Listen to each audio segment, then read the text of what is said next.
How is this? My name is Nancy Fisher. Today's date is December 9th, 1998.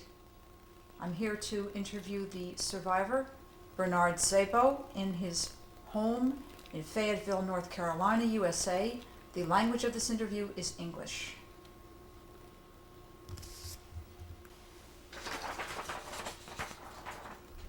And when you're ready, ma'am. Go ahead. Speed. My name is Nancy Fisher. Today's date is December 9th, 1998. I'm here to interview the survivor, Mr. Bernard Szabo, birth name Szabo, in his home in Fayetteville, North Carolina. The language of this interview is English. All right, during the interview, just try to look at me. And we're rolling when you're ready, ma'am. Speed. Okay, go.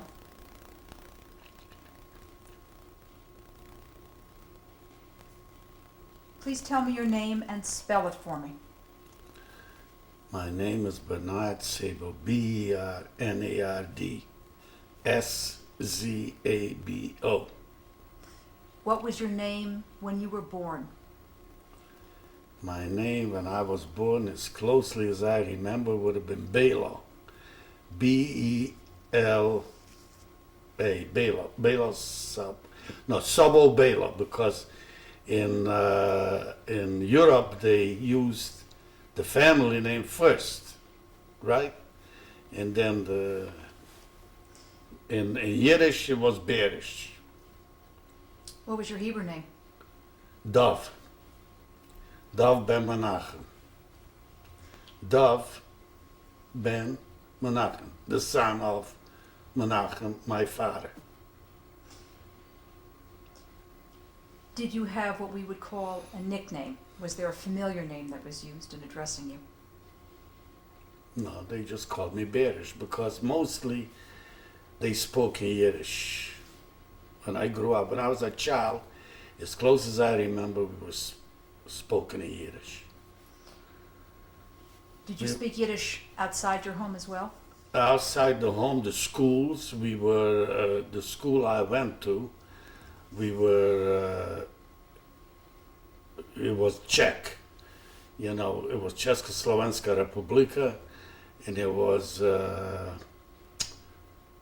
president was Tomáš Garrigue Masaryk, and my name there was Wojciech.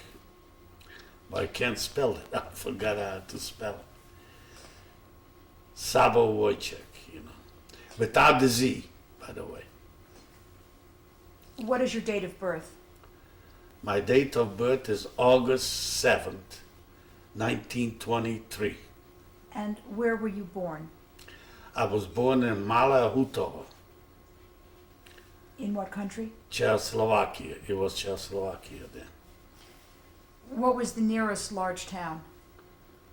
The nearest largest town was Berahovo. What is your age today? My age today, I was 75 in August. Please tell me your father's name. My father's name was Menhard Szabo. And his Hebrew name? Mendel. Menachem is Hebrew, Mendel is Yiddish. Where was your father born? As far as I know, he was born in Veliki Lučki. What is your mother's name? My mother's name was Helen Roth, her maiden name. And she got married, so of course she was Helen Szabo. And where did your mother come from? She came from Berahovo. Did you know any of your grandparents? Yes, my mother's grandparents, my mother's mother and my mother's father. I got a picture of them. What were their names? Abraham Roth was my mother's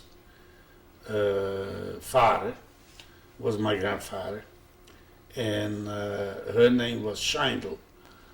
I think that would be in English, I don't know, Jenny or something like that. Scheindl Roth. And on your father's side? On my father's side, all I knew is my grandmother. My grandfather I never met. He must have passed away before and her name was also Scheindl. Did they live nearby? No, they lived apart. My father's mother lived in Veliki Lučki, and my mothers, they lived in Beraksas, Barahova. How far away was that? Well, with a horse and wagon, it would have taken probably 4 to 6 hours. Every bit of it, yeah. To visit both? To visit them, yeah. Because those days, there was no cars, it was muddy roads and all that. I remember. What are your strongest memories of your grandparents? Do you have any special stories that you can tell about them? Well, I live with my grandparents, on my mother's side. I lived with them since I was about 14 till I left. And when I left, I still remember, I said goodbye to him, and he says, we'll never see each other. That was it. That was in 1943, towards the end of 43, or beginning of 44, I left for the labor camps. Because I was the oldest grandson, so I lived with them. All right, we'll come back. We'll talk to them. We'll talk about them a little bit later. What about your other grandmother? Do you have any memories of her from when you were a young boy? Yeah, well, they come around, and naturally, my memories are very shaded now. It's been a long time. Were they there for holidays? Did you go to them, or did they come to your house? No, the holidays over there in Europe, they did not get together, the whole families. Like I stayed with my grandfather, my grandmother, and everybody had their own separate holidays. They did not go together, for holidays. They didn't have the wealth there that we have here. Poverty reigned. When you were 14 years of age, you left home. The only time you went home is with a loaf of bread under your arm. If you didn't have it, they had a hard time feeding the, it was just from hand to mouth. It was a different life. It's very hard to explain it here. And here, you see, my brother went to Auschwitz. He was 14 years old. He got out, he was 15. He was a grown man. In here, when you're 20, 25, they ask the kid, what are you going to be? It's a different world here. You didn't have the affluence. You didn't have the naivete with affluence. So, it was a different... Would you tell me how many siblings you had? We were 4 brothers. I'm the oldest, and my youngest brother, the one who survived Auschwitz, is Aaron Szabo. But in between you and Aaron? Between me and Aaron, the 2 brothers died in Auschwitz. As far as I know, or Birkenau, whatever, they died, one of them died, what I heard, of starvation, and the other one, a bomb busted them in half. Would you please give me their names? Their names was, in Yiddish, was Chaim Leib, the one next to me, 2 years younger, and the other one was Benjamin. He would have been Ben. And Aaron is alive. So I'm the oldest, and the youngest one is alive. We were 4 brothers. What part of Czechoslovakia was your hometown in? The Carpathian Mountains, it was called the Carpathian. It was like an autonomous area, It became Czechoslovakia after the First World War. And the main city of the Carpathians was Uzhhorod, which the Hungarians named it Ungvar. We lived near Munkac. Can you describe the town in which you grew up? Well, I don't, my memories of childhood is very vague because I remember we went to Cheder, one thing about, no matter how poor the Jews were, they made sure that their children get an education in Yiddish, in Jewish, and then they had to go to public school. And, well, the only thing I remember in public school, we were a minority, and in the schools there, they did teach religion.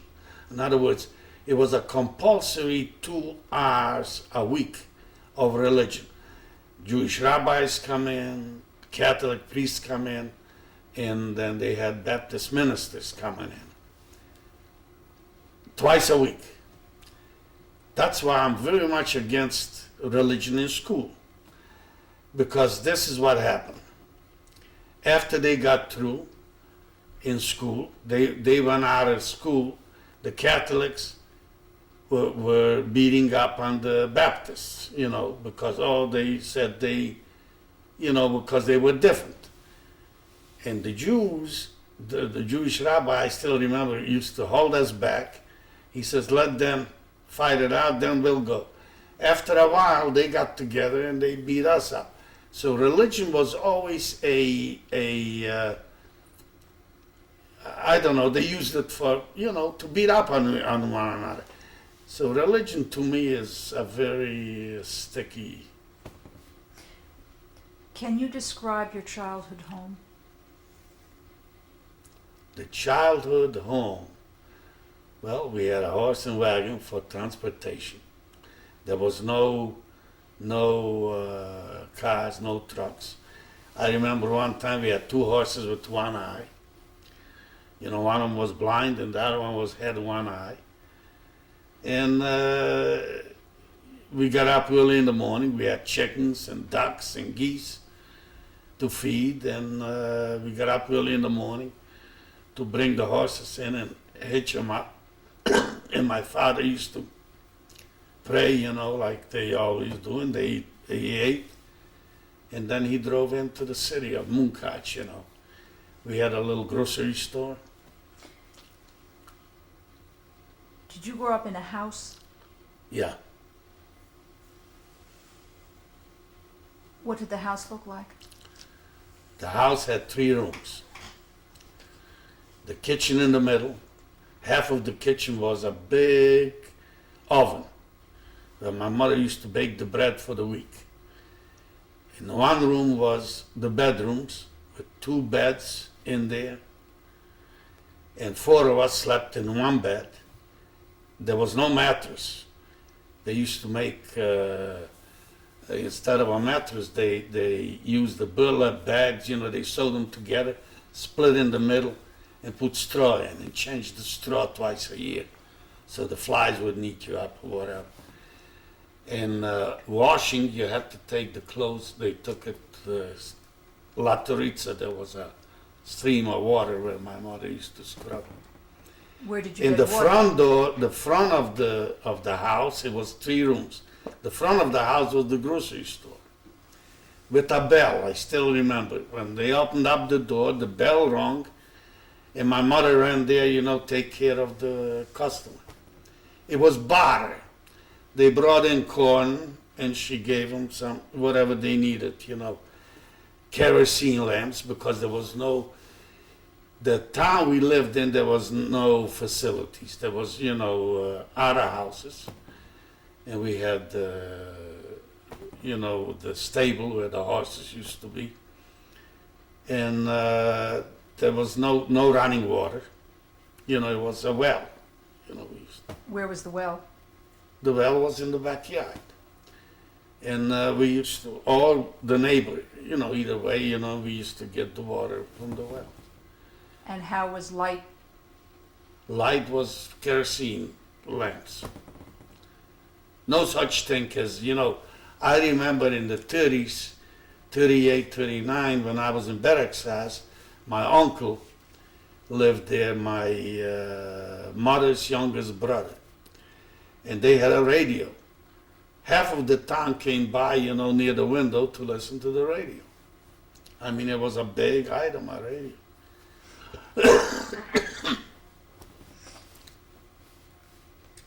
How many people lived in your town? Well, as close as I know in Beraksaz, we had about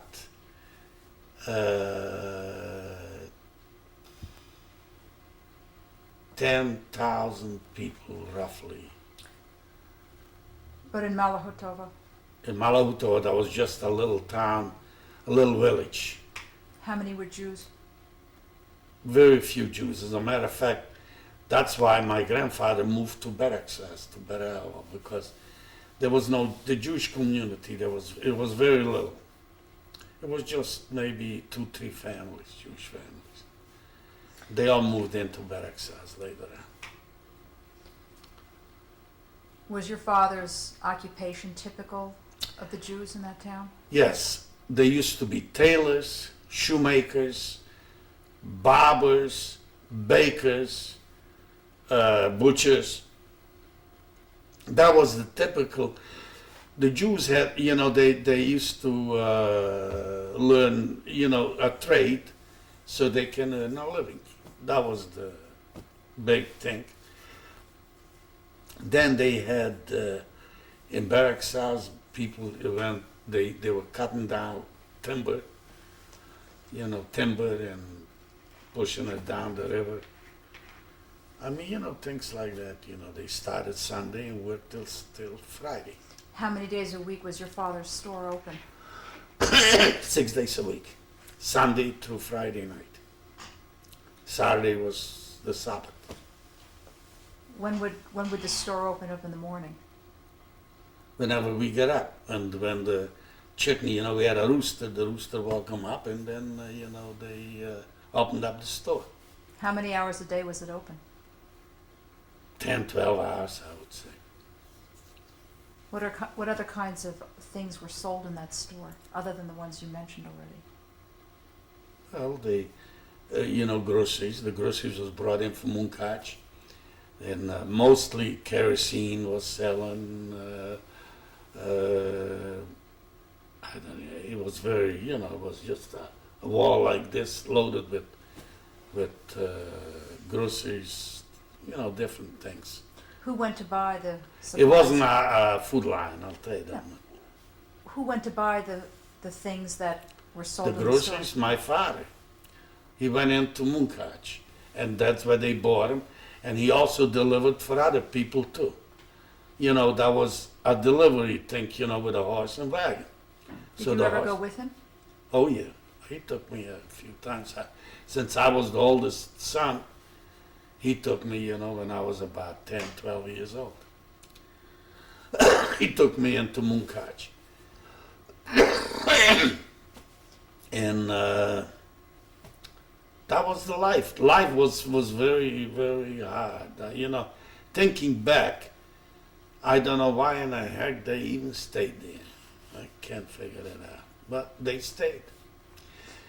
And don't forget, anti-Semitism was, even if it was, we just didn't pay attention to it.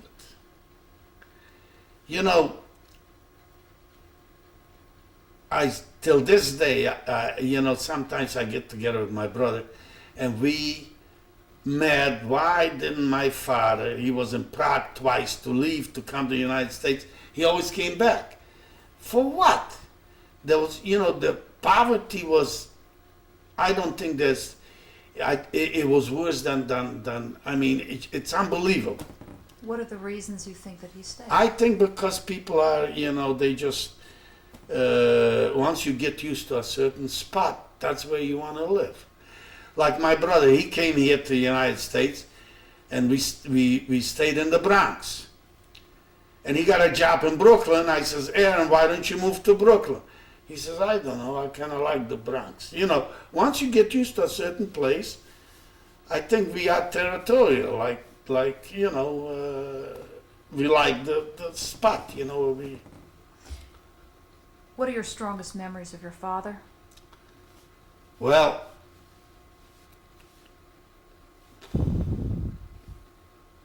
I don't know. All I know is he tried. He worked hard to bring home a bread and, to make a living. and my mother, and we, they raised us, and they raised us, and they told us that we got to, once we were up to about 14 years of age, we have to learn a trade to earn a living, and that's about it. How do you think your father influenced you? I don't know. What were his values? Well, like any other Jewish family, the values of the Jewish families were hard work, stay out of trouble, and a lot of things that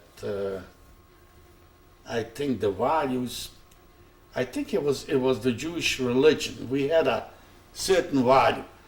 I think that was also brought on a lot of envy and a lot of hatred, because I had a friend of mine who was not Jewish, and I used to go to his house to do homework. And he came, they had about 10 children. The father worked, and his father made a better living even than my father, but he never brought home the paycheck. He came home drunk, beat up on his wife. His wife had to take off his boots, put him in bed. I never forgot. And the kids were going hungry. It was a terrible thing. And between the Jews, they had a different set of things. In other words, they worked hard, they brought home that thing, even though all week long you were starving. But Friday morning, they went out, bought a live fish, brought it home. They took a chicken, and they took it, to the slaughter, to be kosher, and made chicken soup. So everybody in the family sat around Friday night and Saturday, even though it wasn't too much, but so they were envied. The Jews were always envied. So in that respect, we are different. Even till this day, I look at it. I'm a Holocaust survivor, and we are different. I don't dwell on it. In other words, I came here, I made my own living. I consider myself a rich man even when I made my 70 cents an hour. I came here, I didn't want to go on welfare, I wanted to make it on my own. And I think that brings on a lot of envy, because we are, in that respect, I think we are different. You sort of started to talk about Shabbos and preparing for the Friday right. meal. What kind of a religious life did you have? Well, my grandfather, where I stayed with him, he was, I would say, Orthodox. They were not fanatics, but when it came to the Sabbath, it was very strictly observed. In your hometown where you grew up, Yeah. not with your grandfather, Yeah. when you were with your mother and Oh, father? and your well, I brothers? hardly remember them days, but we used to go 3 kilometers was to the shul, and we were very strictly observed. The Sabbath was observed Friday night when it came in the sundown. The horses were put out in the pasture, and you walked to shul. You made sure you didn't have a handkerchief in your pocket. They put the handkerchief around their band because you're not allowed to do any labor. It was observed, but in a modern way. I mean, not, they were not fanatics, but they were observant. I would say the Sabbath was observed like, I don't think there's any blue law that could match it. I mean, it was really... Did you have special clothes for the Sabbath? Yes.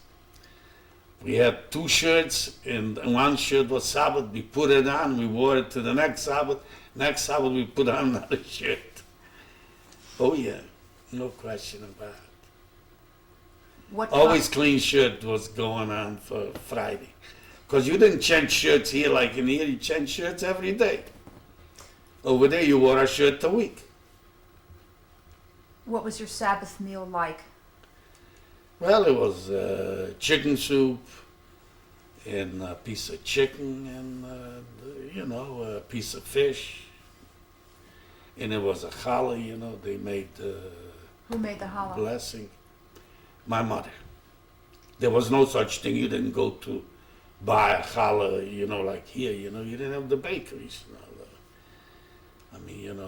People didn't buy bakery bread because you bought the flour and then you started baking Thursday night, you prepared it, and Friday you were baking. Who lit the candles? Candles, the candlesticks, if you had, say, like we were 4 boys, or 4 children, and mother and father, they lit 6 candles. I still remember the 6 candles because 2 of them were the bigger ones, a little fatter, and the other ones were the little smaller ones. It was 6 candles lit. But who lit the candles? My mother. And who said the prayers? My mother. Did you sing after the meal? No. Oh, during the meal, yes, mirrors. They sing during the meal, yeah. Where did you sit at the table? My father sat at the head table, my mother on the other end, and then the 2 boys. But did you have a special place? Did you sit in Everybody had a special place. Just like, I mean it. Even the horses had a special place in the stable. They knew where to go. That went without saying. Everybody had a special place. My father was on the head of the table, my mother on the other end, and the 2 boys on the side. Did anybody ever come into your house for Sabbath No. to share the meal? The only time we had somebody for Sabbath was we used to hire what they call a malamet. So he was there for the Zman, for the 5 months, or whatever it took. And every 5 months we had another one come in when we were young. That was they hired him in to, like a tutor, to teach us in Hebrew. We're going to take a break and resume in a moment. All right.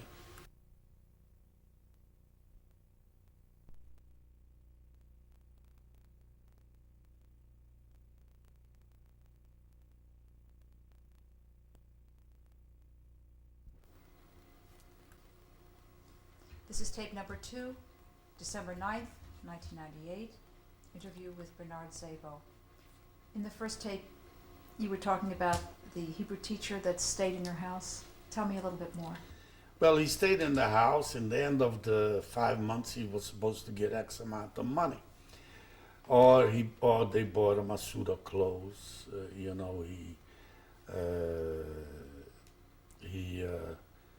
And that's it. And they sent him home. He was a young boy.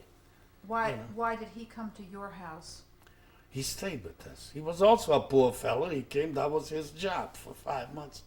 He was maybe 18, 20 years old, and he studied a little, the Chumash and Rashi, and so he taught us, the prayers and all that stuff. If he had not come into your home, how far would you have had to have gone to get We that had to go education? 3 kilometers down the road and all. We were young kids, so. When would he teach you each day? He taught us before public school, Right. after public school when we came home. We done our homework, and then he took over. And he was teaching us near the kerosene lamps and all. Still remember at night time. And that was it. See, by the time we were 14, we were through with all that, Were you ever bar mitzvah? I was set to have a bar mitzvah Shabbos Nachmi. I studied the Haftorah. But you see, a bar mitzvah there was not like here. They didn't make no big parades. If somebody got married that Sabbath, the groom got the mafta, even though you studied for it. He got the mafta, he got called up for the mafta, and you got the regular aliyah. You know what an aliyah is. You went up to the Torah and you said the regular Aliyah. That's it.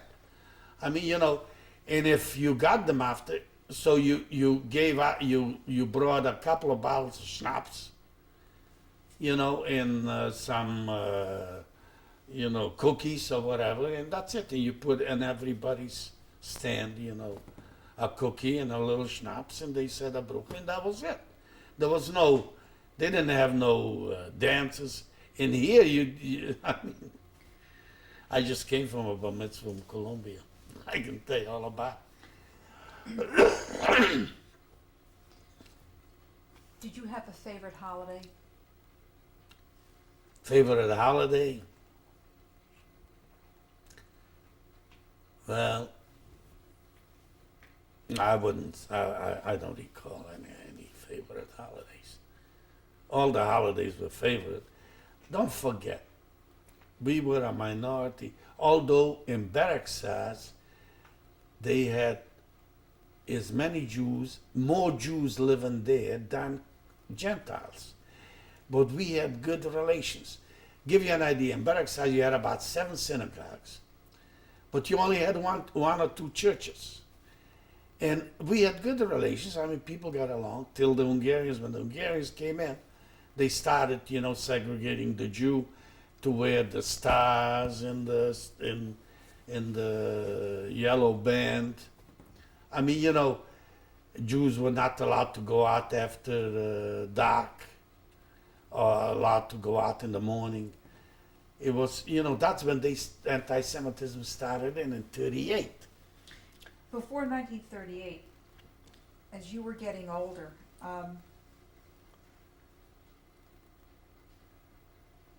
did you have any dreams or aspirations, or did your father They tell set you it what out you for. would be? That's right. They set it out for you what you're gonna be, and actually, what he made me to be, because he had 2 younger brothers who were tailors. He wanted me to be a tailor. So at 14 years of age, I went to Bereksaz. I lived with my grandfather, and the conditions was to become a tailor. So they gave me to one of the masters. You work from sun up to sundown to learn how to sew, to make tailoring. From I didn't like it, so I quit one and I went to work in a shop where they sell glass. So I learned a little bit glass cutting. I really, truly wanted to become a butcher. Why did I want to become a butcher? Because my uncle, that's my mother's older brother, whom 2 of his children survived and his widow survived. She died here in this country. He survived, but he died on the way home from Auschwitz. Now I wanted to become apprenticed in his shop, but he didn't. They, for some reason, made up their mind I'll be a tailor. So I finally wound up working for a guy by the name of Herman Green. Herman Green. But his name was Greenberg. How did I find out? His father came to visit him from another town, and his father's name was Greenberg. In that time, I heard about it. But he shortened it for Green. You see, there's a lot of Jewish people took on different names, to not to sound so Jewish. What kinds of things did you sew? Men's pants, men's thing. By the time I got through, also there was a compulsory thing, even though you were an apprentice, there was compulsory twice a week. We had what they call we had to go to school for about 2 hours every, like Mondays for 2 hours and Thursdays for 2 hours. We went to school where they were teaching us about the patterns and stuff like that. So, I mean, it was a trade, to teach us a trade. I still remember the guy in school, the teacher. His name was Turoci. I still remember. He was a Hungarian fellow. He was a tailor, and he took on this. He got this teacher's job. So, in other words, they made up their mind, I'm going to be a tailor. And I made up my mind, I hated it till this day. And I don't even like to talk about it. Let's talk about your mother. My mother, well, she got married to my father, and she had 4 children. Stayed with my father till they were deported. What kind of a woman was she? What was her personality? She was short. She come from shorter people, and very, very strong, high-strung personality. No nonsense. A no-nonsense lady. Well, she had 4 boys, and it was hard. I really, till this day, how in the heck a woman really, it was a tough thing to be a woman. To bake and cook and practically do it from nothing. You didn't have a Harris either to go to, Did she make a favorite food for you that you remember? Everything she made was favorite because we were always hungry. I remember being always hungry. I mean, it really, truly, that was the main thing, to have enough food to eat. It was not, it was not a rich life. It was a poor life. Being the oldest boy in the family, were you expected to take care of your brothers in any way? No, I left at 14. We left. Before Everybody. then. Before then, we had chores. Early in the morning, we didn't go by clocks. We got up sunup. So sunup, when you get up, the first thing you do according to the Jewish law, you rinse your hands. You're not allowed to walk 4 steps before you wash your hands. That's the Jewish thing. Then we had chores. The chickens, the geese, we throw out corn to them. Then we had to go fetch the horses, bring them home. We had 1 horse, so we brought him in, and gave him a little oats or whatever, and then hitch him up for my father. Then we had to daven. Once you were 13 years old, you were not fed unless you put on twill, philanthropies. Does he know what it is? Describe it. He doesn't know what it is. Do you know what twill is? Philanthropies. I got the set here, I'll show it to you. You put them on, you put it on your hand, in between your eyes. And that's when, so from 13 years of age, you wore twill every morning. You did not put a tallis on. Like in here, they get bar mitzvah. After that, you see them in a tallis in the synagogue. You didn't have that. In Europe, you don't put a tallis on until you get married. Tallis is for married people. That's how you knew they were married. If they wore a tallis. What was it like being in a family with 4 boys? Well, we were never really, by the time we were 4 of us together, we were already, apprenticed. I was already away. My other brother was away. We were already split up. You see, after 14 years of age, you were gone. If you were a girl and you came up in a family, you become somebody's maid. They took, whatever.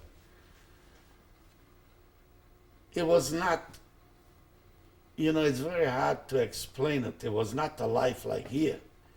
When you get up in the morning and say, what would you like, son? I went in the army here. When I joined the army, I couldn't get over it. I was in Fort Riley, Kansas, for my basic training. I line up for chow, the guy says to me, son, how you like your eggs? I thought he's going to take, beat me over the head or something. What kind of, in the army, they ask you how you like your eggs. I said, boy, this is some country. Can you imagine that? I don't think there's any other army in the world they ask you. and then you sit down. So the guy in the back says, "Son, hey, you better move on. Tell him you want to light up." So I got my raw eggs. The following day he says to me, "Tell him light over." So I said, "Light over." So finally, I got him the way I want. But what I'm trying to point out is in here, you live a affluent life. It brings on a lot of naivete here from it. No question about it. How long did you live with your grandfather? I lived with him till I left. What years? Let's see. How old were you? Well, I was born in 23. How I old was were you when- 14 when I went to my grandfather. And That was 1937. 37, 38, 37, because the borders were not yet. When the Hungarians came in, they bordered it off for a short while. They made part of it Ukraine and part of it Hungarian. Then the Hungarians got it all away. When did you first start to feel the effects of anti-Jewish measures or actions? We always had it, but for some reason we were in denial. The Jews were in denial. That's my opinion. We always had anti-Semitism. The church always had anti-Semitism. That's what they call a church anti-Semitism. I'll give you an idea.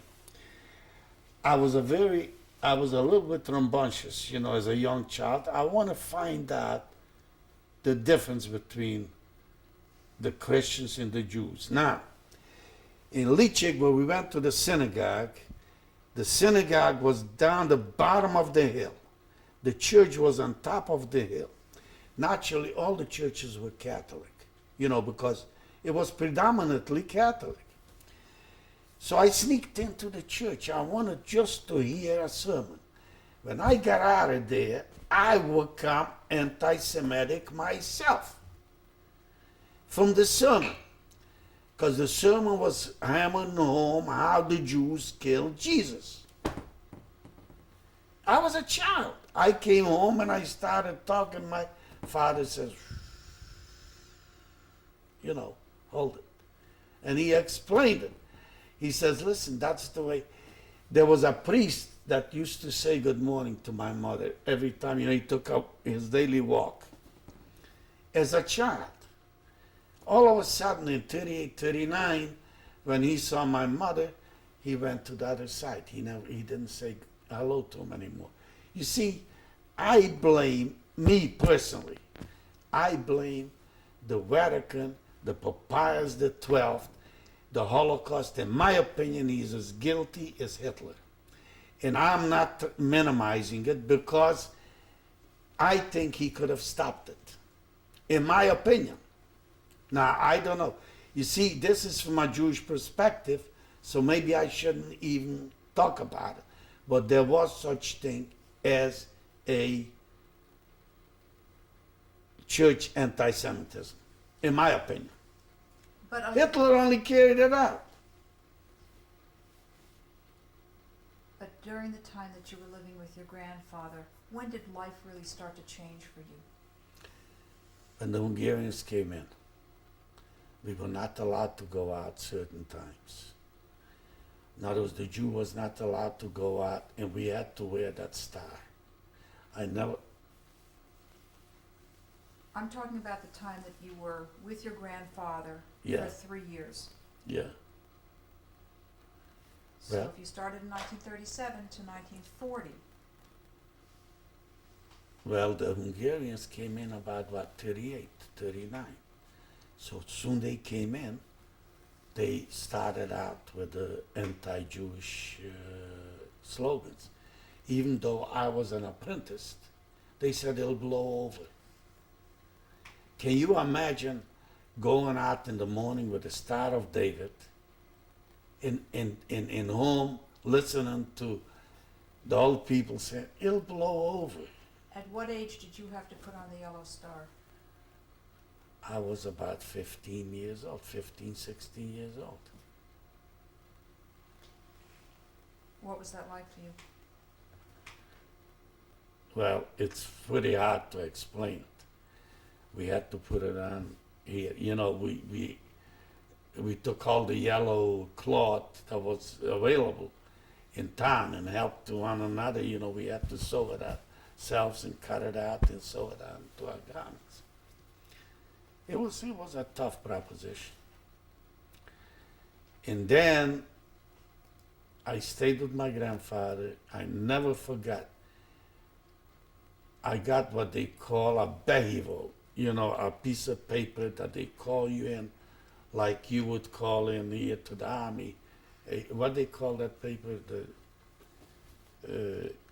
A draft paper. Because I was the oldest in my, my age group. And we went to the train and left for Romania. I forgot the damn name of the camp. We went to that camp in Romania. That was like a distribution camp. Some of them sent towards Pole, some of them towards Budapest, towards Hungary. We were digging ditches there. Just a second. Why were Jewish men called? They called them what they called them to a Munkástábor. You ever heard about Munkástábor? Munkástábor was the labor. See, there's a lot of misconception on this. You know, they say, how come the Jews didn't rebel? They took guys who had, like me, youngsters who had, a little strength left. They took them away to labor. Everything was done systematic. Who stayed home? The old people, the women and children. So they didn't rebel. Then when they put them in ghetto, they starved them to death. They were too weak to rebel. So they went to the slaughter. That's also my opinion. What do you remember about the day that you left for the labor service? The only thing I remember, this is a real painful situation. I got a picture of my grandfather. Across the street, we stayed there, and we were worried about the boots, that we should have good shoes, because people with no shoes, And he came across the street, I still see it in front of me. And we hugged each other. He says, we'll never see each other again. And he told me something that, he says, I got a daughter and a son in the United States. But I never remembered the address on anything. And that was it. That was the last time I saw him. That was it. I never went to say goodbye to my grandmother or nobody. I just left and we went for the train. Got in the train, and when the train crossed over from Hungary, so to speak, says, oh, okay, we're in Romania. See, we came into Romania. That was a distribution camp, but they issued us some picks and shovels, picks. And we went out to quarries, to do, we were working. And they kept sending us out from there.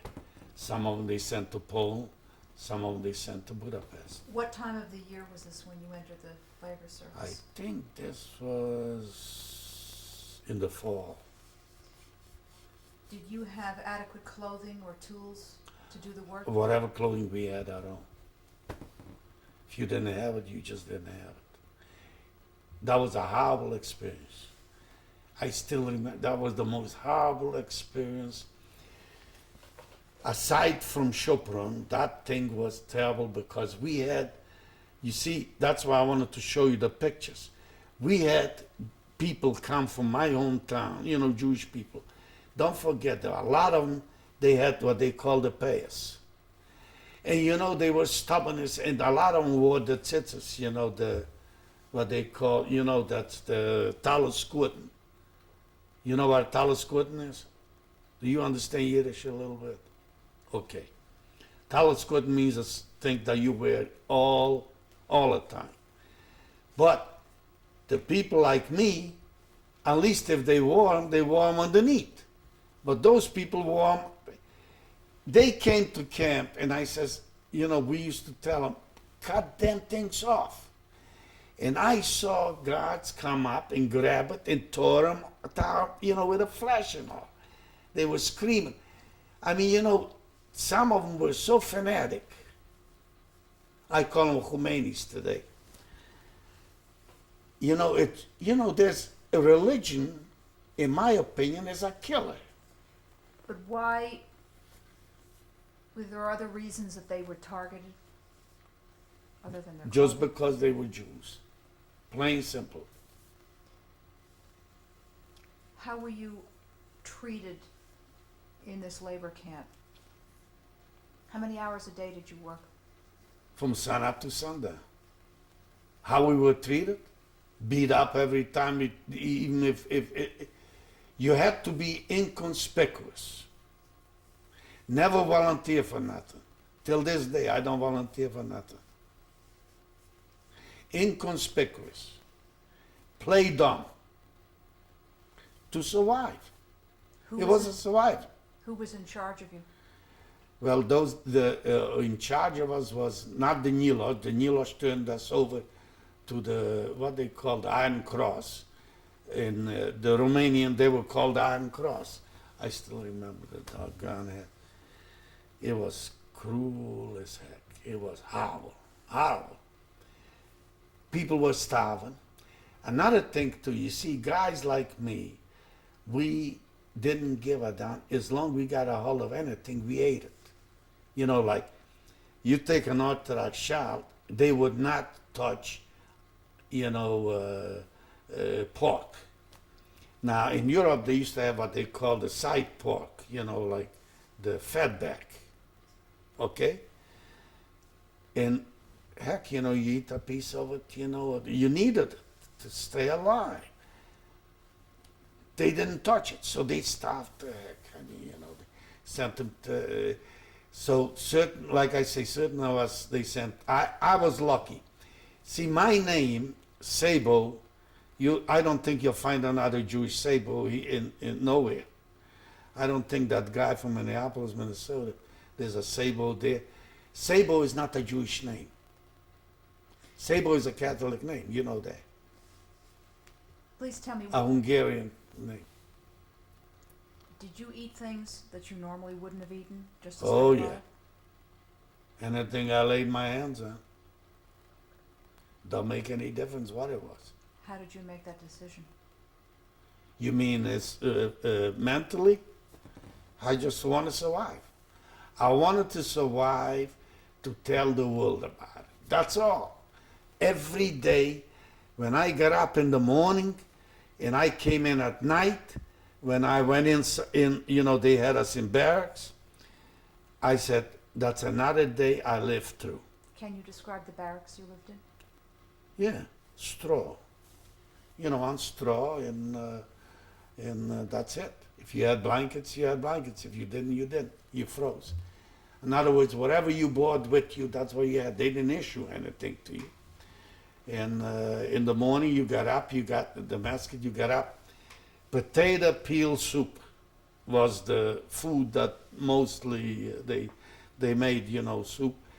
And even to know how to line up, you had to really know, you had to be very, you had to kind of figure it out here. Never try to be number one, and always try to avoid being number 10. And don't be the last. If you were short, you were the last. If you were tall, you were the, because you always had to line up according to size. So being tall was a very bad thing. Being short, you had more of a chance of survival. Medium, you know, would have been better. But you always had, now I'll explain you why. If you were number one, you got water, you know.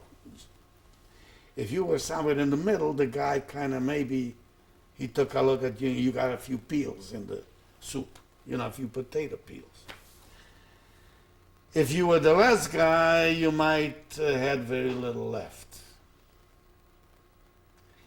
Twice a day, you were fed. You used to get a piece of bread for 3 days.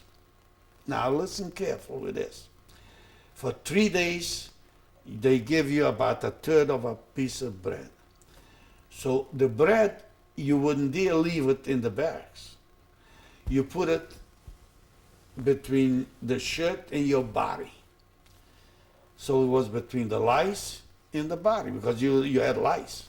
You were lice like it. Anyhow, there were some guys that couldn't help themselves. They ate up the bread all in one shot.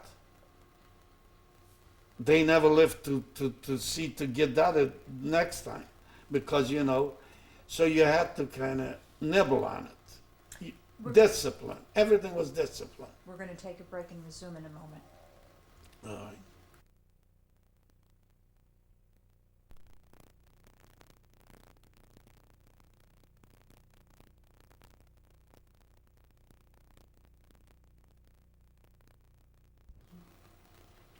Would it be possible to... Is the mic on? No.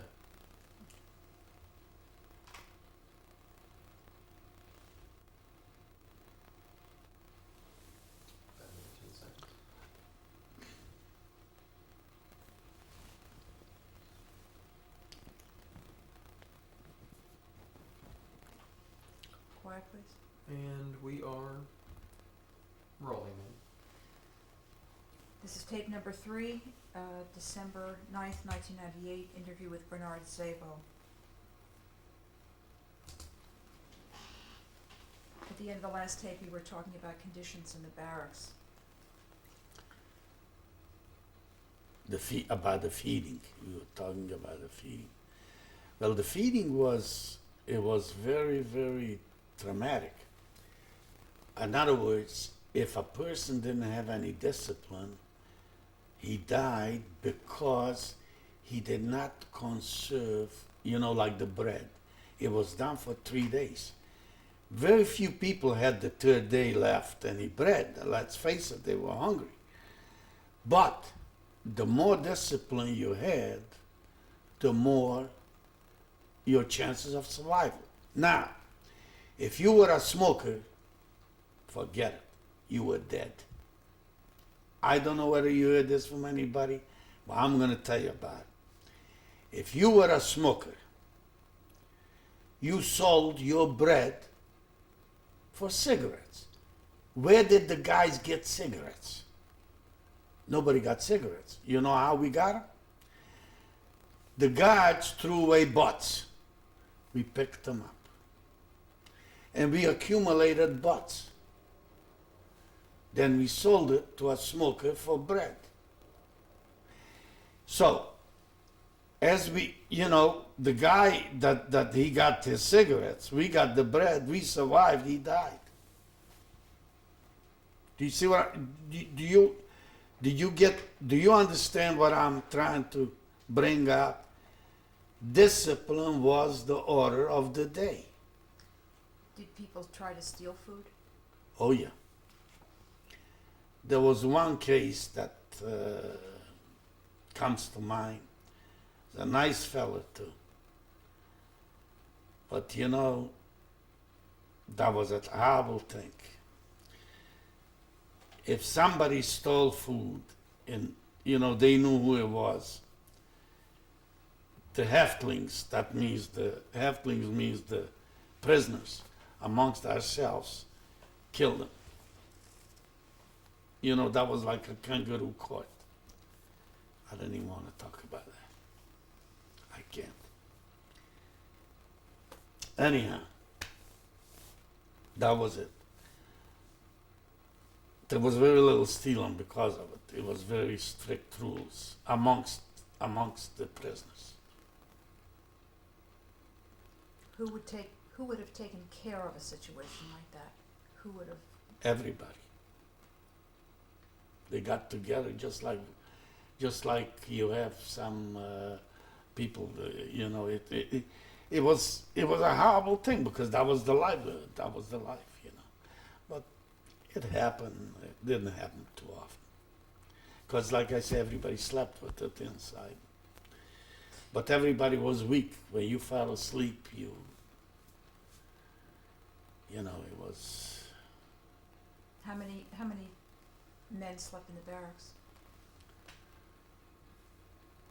I don't know, whatever. You know, they put us. We slept like sardines, I guess. What did you sleep on? Didn't have no bunks. The concentration camps had bunks. We didn't have any bunks.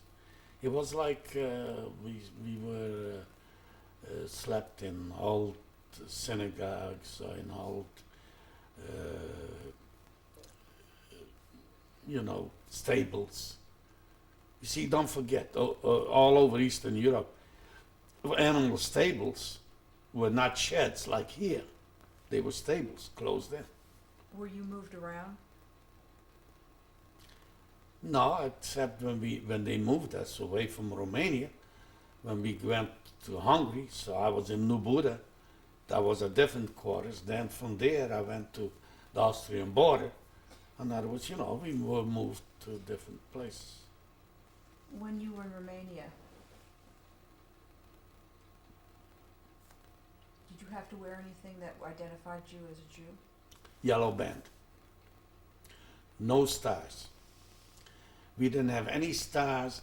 Once you left what we called civilian life, we went into the Munkástábor, the labor camps, we wore yellow bands. Were you ever sick in the labor service? I wouldn't be here if I would have been sick. What happened to those who did get sick? They just didn't make it. My brother got sick in Auschwitz, he died.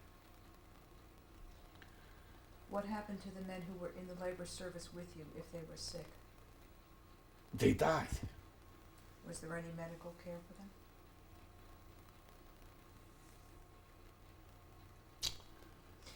The main thing was that you got what they called, once you got loose bowels, that was it. You were gone. Because, you know, you got typhus or whatever they call that. Did anybody take his life? Not that I know of. Not that I know of. Everybody, it's a funny thing, everybody wanted to survive. Everybody wanted to survive. It's, are we talking about the Romanian place or the Romanian, just strictly to the Romanian place? No, I don't remember anybody because that was but there was enough of them that got killed. They didn't have to take their lives. All you had to do is go out, like I told you, go out with a religious garb on, he was finished. Was punishment ever meted out to the workers? Punishment was swift. They usually hung, you know, but everybody had to go out for the hanging. You know, everybody had to stay in appeal. You know what appeal is, like in attention. And nothing, you know, go out, fall out, you know, people stand around, and everybody had to watch. They hung them. Did you witness this? Oh, yeah. But they done it, you know, they put something, a chair or something underneath him, they hung him. You know, they had things ready to go. What were the other kinds of punishments? Shooting. Shoot him in the back. What they call, here comes the bride. There was, you know, like if you were, say for instance, you were the 10th man. They put him between 8 and 9, and the guy, you know, he walks him, and the guy in the back with a .45 revolver shoots him right in the brain. He fell down. That was the punishment. Like, for instance, in Sopron, We left already Romania. Are we still in Romania? Okay. In Romania, there was hanging. That was the thing. No shooting there. There was hanging in Romania. That was the main thing. And beatings, a lot of beatings. The beatings was merciless. That was the Romanian guard. Horrible.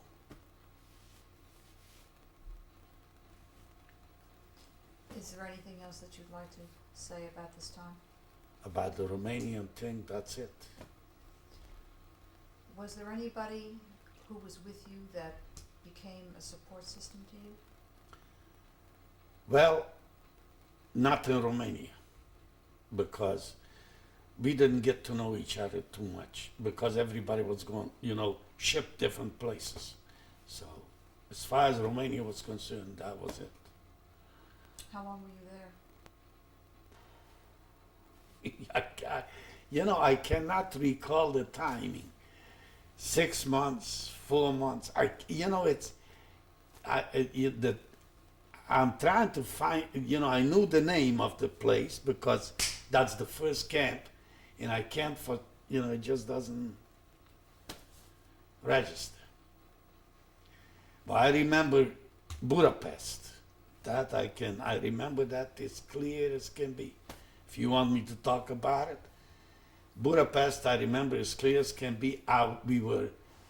They put us in New Buda. Let me just ask you, how did you know that you were leaving Romania? They just put us on a train and,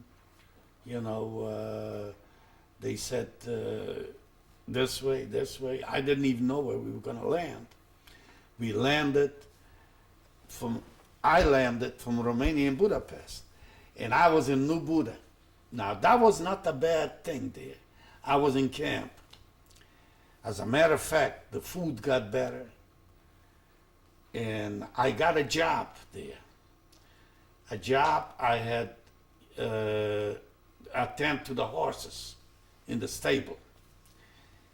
The only thing was that, don't forget, being I was from the Carpathian, I didn't speak a good Hungarian.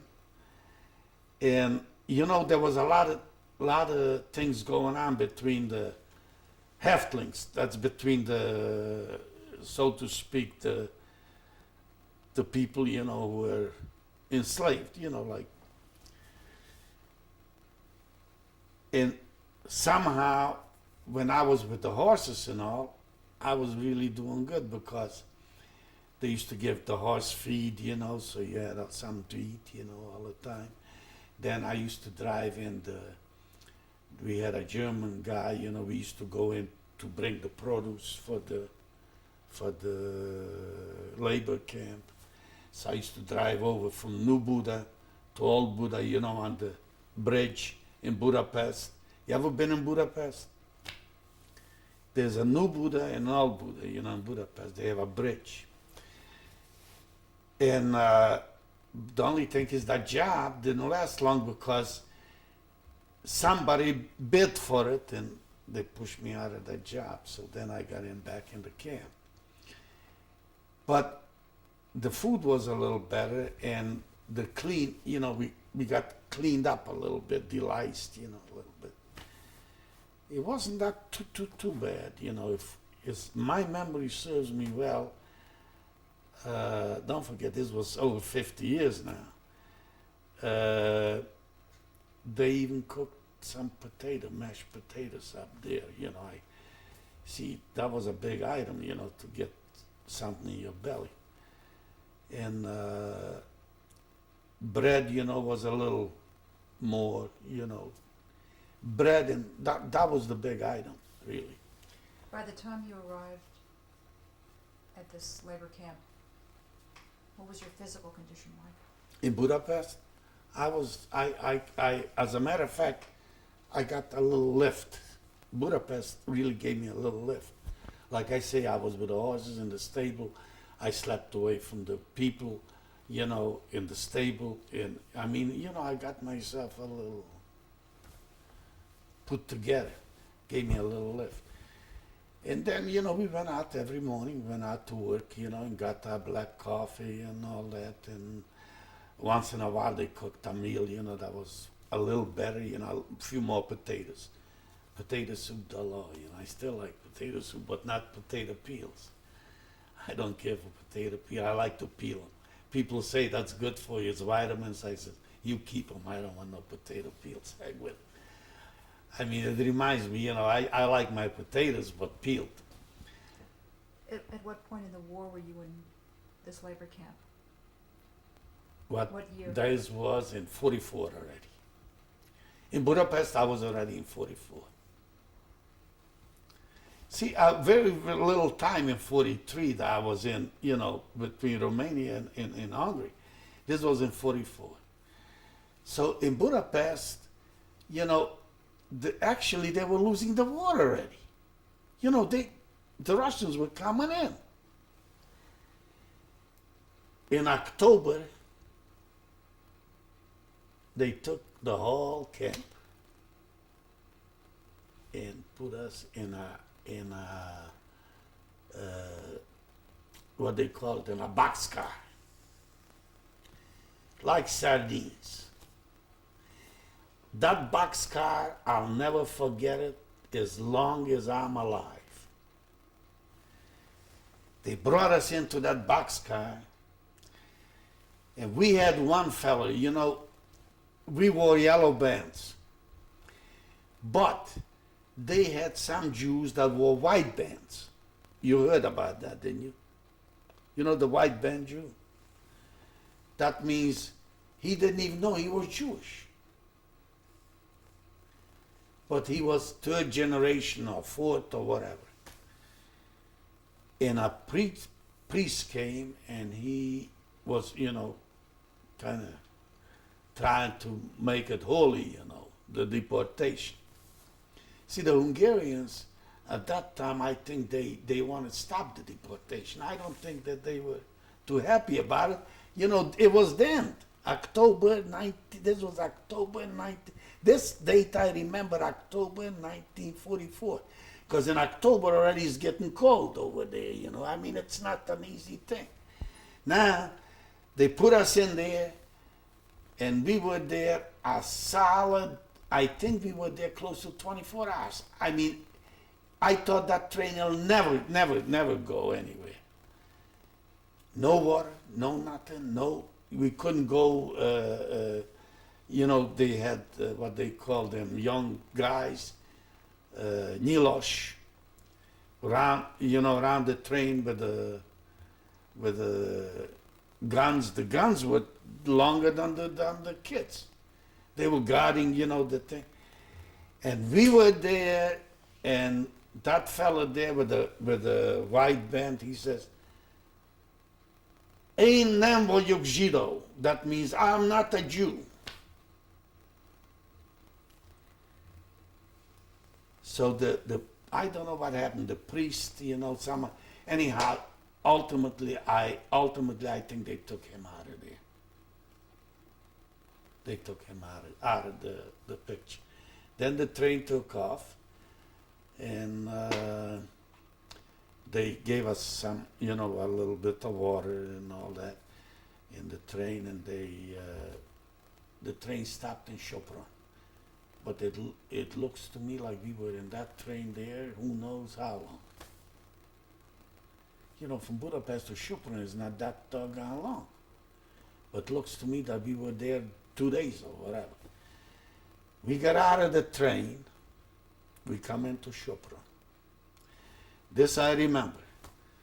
We come in there, they unloaded us.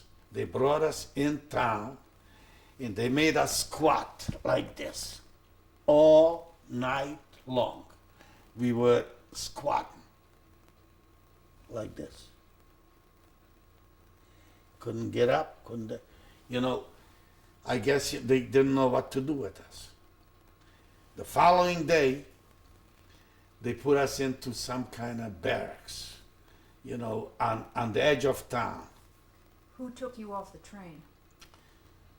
The Schwab, the Nilosh, that was the the Nyilas, the Hungarian Nyilas, and they turned us over to the Schwaben.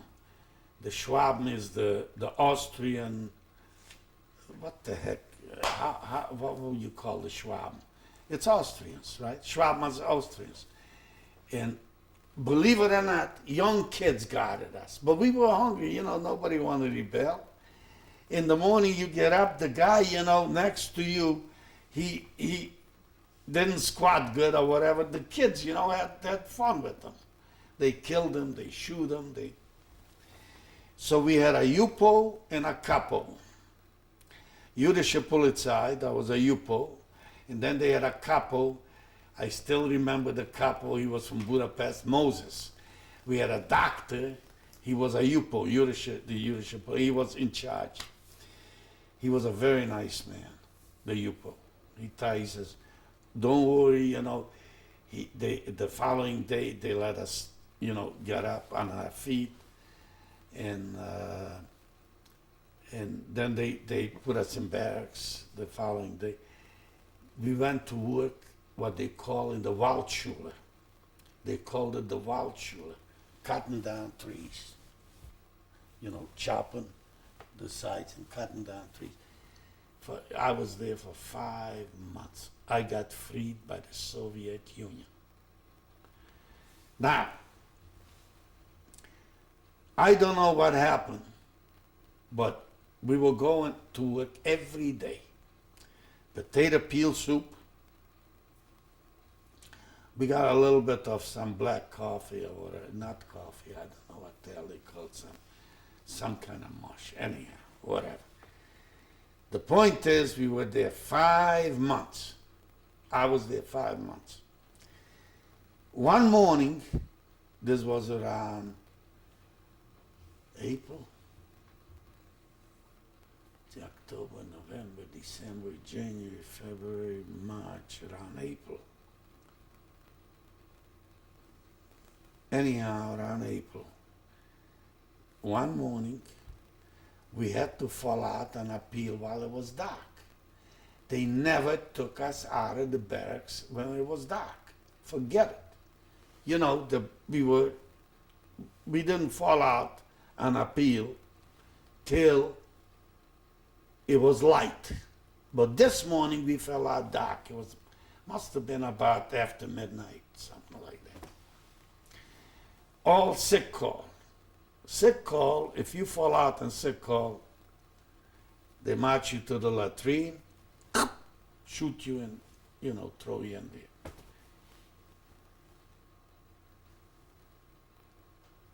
Something, you know, I don't know what happened to me. You were asking me if I had a good friend. I had a good friend of mine. His name was Herschel. He was from Munkac. Listen careful. I looked at his boots and I says, Herschel, we better fall out. He says to me, Berish, my name was Berish in Yiddish. He says, if you fall out, I says, there's something going on. I don't think they're going to do it now. You know, they were killing. We lived through all this. He says, I'm not taking a chance. And he begged me not to fall out. And I says, I can't make it anymore. I weighed maybe about 90, 100 pounds, something like that. 40, 45 kilos, you know, something in that neighborhood. I said, Herschel, I'm going to fall out. All old men fell out. There was no young guys fell out. I fell out with old men, you know, like a sick call. So they went on the dead march. And instead of taking us to the latrine and shooting us, they took us back to a brickyard. And they left us there. No food, no nothing. You know, it was, you know, in a brickyard you had straw and all, and we made ourselves some beds, and that's it. We stayed there. We look around, see, you know, there were the kids. Are they going to guard us? They left us. No guards. But we didn't have no strength to do anything. So we were laying there. We were laying there, I think, close to maybe 3-4 days. No food, no nothing. Barely, we had a little something left over. Like I say, we were no, that was the refrigerator made the noise. Anyhow, this here till this day I cannot understand. They say, well, it was luck. I don't believe much in luck. That I fell out instead of going on the dead march. The Soviets came in about 3 days later. And there was a soldier came by and he started talking in Rusniak, in po-ukrainsky. And I understand, a few words. Chleba means bread, And he kneeled down in front of me. I never forgot it. And he took out a knife and a piece of black bread. And one of them, what they call it, things that you put the bread in. What do you call that? A side, one of them side pockets, whatever. Anyhow, he hung it on me, put the bread in there, and put the thing. But he saw I didn't have enough strength to cut it, so he cut me a piece of bread and gave it to me there.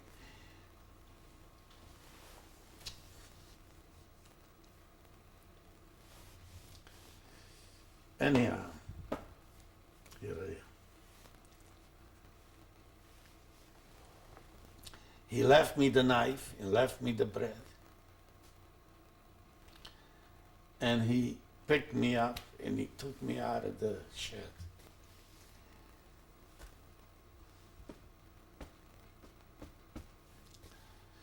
So I left a father and a son there, both of them died.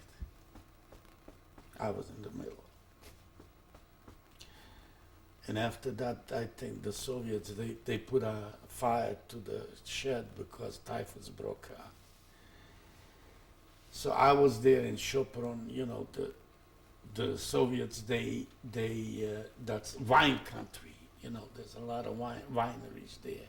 So they brought in, they brought some wine and they boiled it. And they gave everybody some, the refugees, wine and all. Then there was people coming from all over, refugees there. There were Jews, non-Jews, all kinds of refugees. There were Ukraine refugees, that left the Soviet Union, that were on the German side.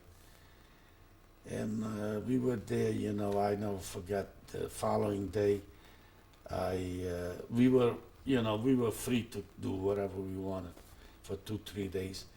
I went into a German house, still see an old lady there. She was showing me a picture of her son, that he was an SS trooper, in the army, and he never came home. He was in Russia, she talked to me in German. But there was nothing in there to eat, I found something like, they didn't have no refrigerators, there was an icebox. And there was something gelled in there. I put it in that, I think I walked out. The sun hit it, that was running all over me and I was eating it. From there, we got on a train. The train was, I don't know what the heck, either they didn't have enough fuel in it or whatever. It was like a beehive. If you ever seen a train, people, it was just like a beehive. You held on to your life. That's how you rode. Down the hill, you were in the train, holding on, riding. Up the hill, everybody got off, pushed the train up the hill. Down the hill we rode. And we stopped in intervals, we stopped in small towns, and we got some to eat, from people. And I got into Budapest. We're going to take a break and resume in a moment.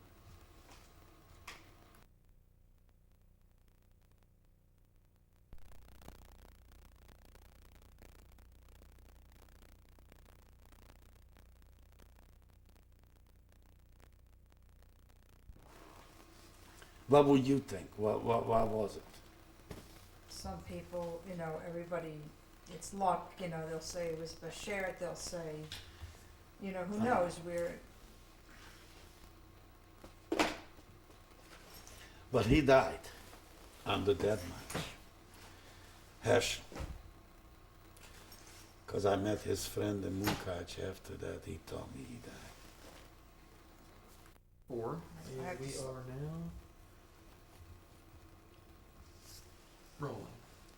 This is tape number 4, December 9th, 1998, interview with Bernard Szabo. What did liberation Mean to me? mean to you in the first days? The first day, well, I came into Budapest. Let me get this here. I came in, the train came into Budapest. In Budapest, believe it or not, they set up, I think it was the HIAS or the UJA. They set up what they call a delicing station. And we stopped in Budapest, and the lice, you know, was terrible. So I got into the delicing station, and who do I meet there? My father's oldest brother, who died in Auschwitz. See, my father come from a family of 8, 4 brothers, 4 sisters. Oldest brother's wife, Reisel, was her name, Rachel. She was working already in the delicing station, and she recognized me. Boy, it was something. Anyhow, she had, she, Please tell me. she Tell me had, what that was like. it was, I mean, you know, it's like, I don't know, it's like meeting somebody from, anyhow, her son was with my brother in Auschwitz, and her husband was in Auschwitz, and she lost her son, an only child. Arthur was his name. And her husband died in Auschwitz, and she was there, but she already knew that. So she told me she doesn't know anything about my family. She knew the deportation dates, but so she says, I'll see what I can do, you stay here. And she came, brought me some clothes, shirts, this, and I stayed there about 2-3 days to delice. You know, we went into like a big swimming pool, you know, like an inside pool. But the lice were going all over, you know, everybody. He says, don't worry about it because it'll take a long time. It'll take about 2-3 days to get rid of. She gave me, you know, clean clothes and all, and took care of me and made sure, you know, I have something to eat. Where did you stay? Where were you? In Budapest, we stayed right there. They had a bed or whatever right there. We stayed right, you know, near the delicing stations. Where did the other people who were there come from? From all over. Jewish people from all over camps, different camps. When did you first learn about Auschwitz? When did you first become aware? That my family was dead? Of Auschwitz, I became aware of it when I went home. Now let me finish this. When I got through with this here, 2-3 days later, I took off to go home. I want to go home. So I told her, you know, she says, I'll stay here a while, then I'm going home. And she says, I can't make up my mind to go home to Lichek. She was from Lichek. Or go to Prague. You know, some of them. But she says, I'll stay here a while. So you go home. She didn't know much about it. She still was hoping, you know, that somebody will come, you know, relative. Anyhow, I left her and I went home to Beregszász. I got off at the train in Beregszász. From Budapest to Beregszász. I went home. So in Beregszász, I went right away to my grandfather's home. I go there and there's somebody else living there. You know, the stable, and then there was a little house, in the front house, you know, my uncle lived. So the guy was very nice to me, you know. He was in the Russian thing, you know. I mean, he was very, very. But he couldn't figure out where, you know, my name is Szabo, and that was a rod house. Don't forget, that house was given to him by somebody, the Russians or the Nilosh, I don't know. So he asked me, I stayed there a day or two. Then, if I would have stayed another day, he would have killed me. Finally, the Jews set up, you know, a kitchen, a big mess hall near the main synagogue in Bereksaz, where they said for the Jews, they were coming home, they warned them not to go anywhere but stick there because people who got Jewish properties and all, they'll kill them. This guy here want to drown me. He want to kill me. So I stayed there a couple of days and then I got in. As a matter of fact, on the way downtown, a Russian soldier got a hold of me and he says, do you understand Russian a little bit? He says, Davai работать, that means, come on, go to work, where are you from, and all that. I just came, he took me to move a Russian officer. So I was there for a day or two. From there, when I got through, I never left. I stayed with the Jewish compound. When you were in your grandfather's house, What did I? were there questions asked of this man? No, I didn't ask him nothing. Was Because was anything left that had been there? the little house where my grandfather and grandmother lived, he put a couple of goats in there.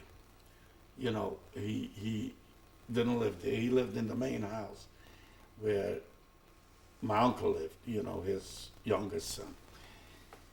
Anyhow, when I got out of there, I figured I'm going to go see if anybody came home from my family from Lichik. So in order to go to Lichik, you go to Munkaj. From Munkaj, you go to Lichik. But you got to have transportation. So I got a hold of some transportation. And I went to Munkaj. From Munkaj, I came to Lichik. Who do I find in Lichik? My father's brother-in-law. Moshe Yankee was his name. My father's brother-in-law, and he was cooking for everybody in Lichik who came home from the Holocaust. And he saw me, and I figured I wanted to talk to him. Who is home? Who isn't home? He says, never mind, you sit down and eat. He was there, and he took over the house, a Jewish home, Weiss, and he was a butcher, you know, so he made sure that everybody had food.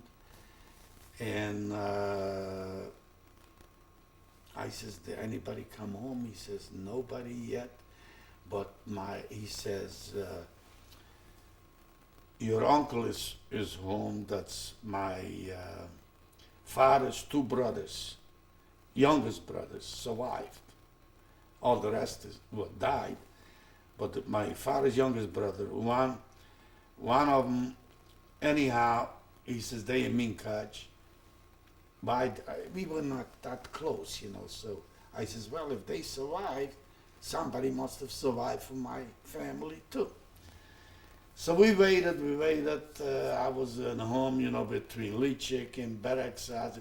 How did I survive? Well, I bought stuff, I sold stuff, I went around a little bit.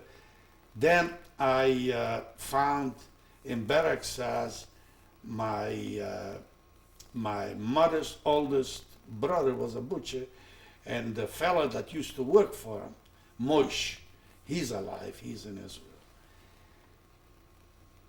So me and him got together, and we had a smoker, you know, where they smoked for salami. And I knew that in Budapest people were hungry. So I said, hell, I got to, survive. So we smoked some salami, you know, and all, and I took it into Budapest and we were selling it, making a little bit of money, you know, to keep us alive. Then I came home and I always was looking for Lichik to see if anybody from my immediate family comes home. So I came home and I saw Moshe Yaakov. I said, Moshe Yaakov, did you hear anything? He says, yeah, I got good news for you. What's the news? Aaron is home, but you can't see him. I says, well, I figured if Aaron is home, that's my brother, the one here. If Aaron is home, everybody else is home. I mean, he's the youngest. You know, it's reasoning if the youngest brother is home, the older ones survived. So anyhow, Aaron, I couldn't get to him for about a week. He wound up in a hospital in Munkach. They didn't let me in. I told my brother. About a week later, I got in. And he says to me, nobody coming home. I'm home. And he told me about the cousin, the Arthur, he was with him and his uncle in Auschwitz. And my brothers, and he told me the whole story, how they died, they all gone. My father was in the Szabo Commander. My mother grabbed my uncle's baby, she went right into the gas chamber the minute she arrived. And my father, the Szabo Commander, they turned him over. And he says, nobody coming home but me. What do you remember about When I met him, when your reunion with your brother? I can't even talk about it. I mean, I don't know. I thought, like the whole world fell apart. I mean, so he says, look, well, immediately, me as the older brother, I felt like his father. I have to take care of him. So, I had to make a trip. I made a trip to Budapest and back, to make some, make me some money, See, in Budapest, I had a fella by the name of Cohn. I was with him in Budapest in the labor camp. And he had a son, Pisto, I still remember him, and a girl, Jaja. She became my girlfriend. So what happened is, when I went to Budapest, I always visited them, and I left them a piece of salami. I took it over there, and I kind of tried to, I went out with his daughter, and What condition was your brother in when you found him? my brother, he was not in good condition, but he recouped quick. And about a month later, he says to me, I'm not staying here. I'm going to Israel. I says, well, if you're not staying, I can't stay either. So I schlepped him everywhere I went. So I finally brought him into Budapest.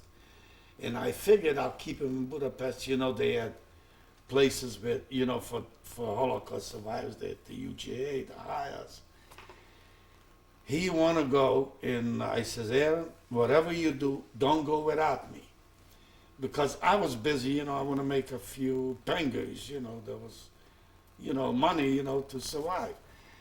And like I said, I was looking out for him, for me. And you needed money even to cross the borders. I mean, you paid off the guards and all that stuff. So anyhow, we were home, May Day parade. I never forget that, in Barracks House. And when the goose step started with the Russians, when they were goose stepping, I says, doggone it, this is getting to be like the Germans. So my brother says, you stay if you want, but I'm going. So after May Day, we took off, I brought him into Budapest, I made one more trip. And I made one more trip, I brought Salami into Budapest. And I never went home after that. My brother and I, we came to the Austrian border. We crossed over to Graz. You know where Graz is? That's from Budapest to Graz. And in Graz, there were Italian prisoners coming home from the Russian front, their feet frozen and all. We got together about 15 Jews, Romanians, Hungarians, from all, and we came into Italy. We came into Italy, to Rome, the Cinecittà. That was a camp by the name of Cinecittà. We came into Rome, and from there, we wound up in DP camp, displaced person in Santa Maria, Deleuca, Lecce, and that's the story. In other words, we stayed there 3 years. Now, when we came into Italy, we still were talking Israel, And in 48, Israel became a state. We were still in Italy, when the state. But I did not, for some reason, I knew that we had, my grandfather told me about, he had a son. I knew the son's name was Sroel in Yiddish. I didn't know that he was Irving in here, Irving Roth. The reason my grandfather's name was Roth, because he was illiterate, and he used to take, they used to make the bread to the baker, so he used to write on there R-O-T-H, he learned how to write that, and he shortened it from Rotman to Roth. So it was Roth. So I says, wait a minute, now this guy here, how am I going to find him? Some damn think, there was a fella by the name of Gerstl in DP camp.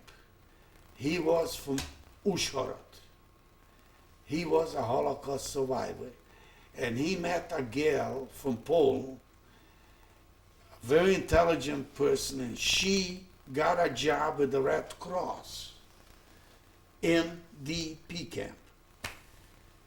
And I told him my predicament, my story to this Gerstl. He wound up in New York too. He says, well, do you know anything? I says, well, I remember vaguely Scranton Pa, does that sound? He says, well, that's a beginning. He took me to his wife, and I told the wife the whole story. And the wife, it took her a few months, and she found my uncle, Scranton, Pennsylvania. And his name was Irving Roth, from Sroel, Irving. Then my uncle, I wrote him, I says, I don't need anything. We didn't need any money. We made our own. How did you make money? Well, there was always, a way. Listen, one thing a concentration camp teaches you. My brother, when we got into DP camp, he says to me, listen, I'm going to go work in the mess hall, and you're going to go, you try to work as a guard, in the Jewish police. That means you're going to go for the produce. I'll be in the kitchen, and we'll always eat. You follow me? In other words, he knew that's the recipe. So when we came into Santa Maria, he went to the mess hall, and they paid us, I think, 4,500 lira a month. It was about 600 lira a dollar, something like that. If you went through the bank, it was 210 lira a dollar. Those days, the exchange. I remember the exchanges because I had to deal with it. Anyhow, we didn't, you see it from the pictures, we were not hungry. And I went to the shoemaker there. I had shoes made, tailors made suits. We were not starving. Who was in charge of Santa Maria? The UNRWA, the same camps as the Palestinian refugees. They're in there 50 years. I can't think. Anybody staying they got to be, there's something wrong with their brains to stay in that place. I mean, you know, I was trying to get out of there. Anyhow,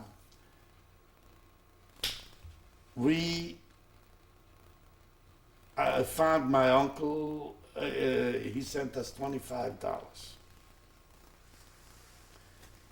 I never forget, he sent it into the post office. And I knew the guy in the post office. See, I got to know the right people right away. The head of the post office, you know. He says to me, you know, you ought to send it back. You don't need the money. You know, we were, you know, kind of.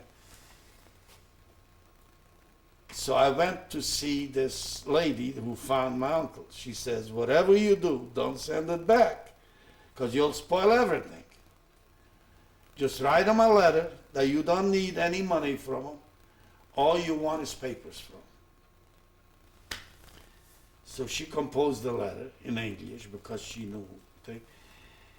I get an answer back that sorry, he can't do nothing for us because his oldest brother's widow and his 2 daughters are in Sweden, and he just sent papers to them.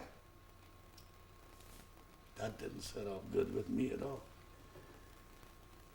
Finally, I write him a letter back. I says, look, I don't need any help from you. Money. I don't need any money. As a matter of fact, I can give you $25 back, but you know.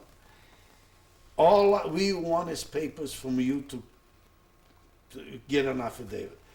So then we get an answer. He says, well, your mother has cousins here in the Bronx. His name was Alan Kasten. He married my mother's cousin, Sylvia Gross. Sylvia and my mother were first cousins. So I mean, you know, that's not even relations, right? But he was in the Lance cookie business, you know, Lance cookies. So my uncle went to him and they signed an affidavit. They said, I think I have the thing. The affidavit, you had to guarantee that you're not going to become a public, what is it, a public nuisance or whatever. You know, public charge. When did you actually come to the United States? 1948, March 24. And how did you come here? I came by boat. Noia Hellas was the boat, a Greek boat. What were your first impressions of this country? Well, my uncle came from Scranton. He came, you know, picked me up in a car, and I got off the boat. I recognized him because he looked just like my other uncle, you know, the one in home, my mother's oldest brother. And I looked and I looked. He was looking around, and we found each other. And then he took me over to my mother's cousin, Irving Gross. They worked on they worked on the waterfront. You know, that Irving Gross, he worked on the waterfront because his father was on the waterfront. And then Hannah, also my mother's cousin, she looked just like my mother. So when I saw her, I thought, you know, I was shocked because I looked, you know, she looked just like my mother, Hannah Friedman. And, you know, introduced me. Then he took me to Philadelphia to see my mother's sister, Spiegel. And I got, you know, my relatives. Did you find employment? Well, this is what happened to me. My brother came, he was here a month before me. They took him down to Philadelphia. They didn't give him no job. They gave him $25 in his pocket. They told him go to New York. He'll green himself out. Apparently, they figured that if he went through what he went through, he'll do it on his own. So when I came, my brother, you know, we met, and he says to me, they'll do the same to you. You'll go there, just be polite. He says, I wasn't so polite. Because, you know, he fought with my mother's sister in Philadelphia. He gave her down there. He told her, you know, How did these relatives react to what you had experienced? they reacted, you know, they were naive. They didn't understand us. I didn't understand them. I mean, you know, I was older than my brother. Well, my brother done enough harm a month before. They didn't want to see any more greenhorns, I don't think, because my brother told him, he says, I don't need you. He says, if there's 2 people in the world, I'll make a living, as long as I'm free, you know, to do it. So my brother, when, you know, he was in New York already, he had a job as a carpenter, believe it or not. That's another story I'll tell you about it. He was 18 years old, he walks into the thing for a job. He don't know how to fill out the, you know, you got to fill out the application. He says, look, I'm going to tell you something. I don't know how to write your language. He didn't know how to write no language. He only went for grade schooling. He says, I don't know how to write your language, but you give me a job and you won't be sorry. He says, where did you learn to be a carpenter? He says, you should know from us. So the guy was so curious. He says, okay, Aaron, come on in. He gave him a job for minimum wage. So he gave him a nickel raise every time. He stayed there, I think, 6 months or a year, I don't know. Anyhow. How did you get started? Me, I had a hard time of it. I had a harder time of it than my brother. I came